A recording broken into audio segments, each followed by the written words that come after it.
نه اینجور پنالتی زدن اشتباهه. بیا تا درستشو بهت بگم. توپو بیار. وقتی من میخوام پنالتی بزنم، اولا اینکه اصلا تو چشمای گلر نباید نگاه کنم. اوکی؟ اگر تو چشم گلر نگاه کنی، گلر تشخیص میده چه موقع عقب اومدنه، چه موقع زدن ضربت. تو چشم گلر به هیچ عنوان نگاه نکن. قبل از اینکه میخوای پنالتی بزنی، توپو کاشتی، یه نگاه بکن. زاویه‌تو دیگه باید انتخاب کرده باشی. ضربه تو باید پاس باشه به تیرک‌های پایین.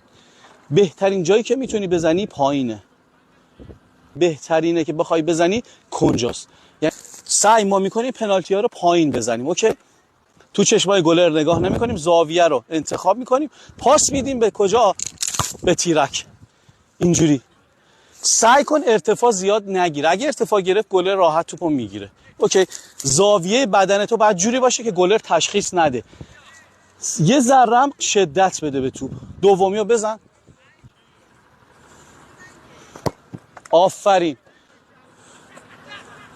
تمام شده رفت.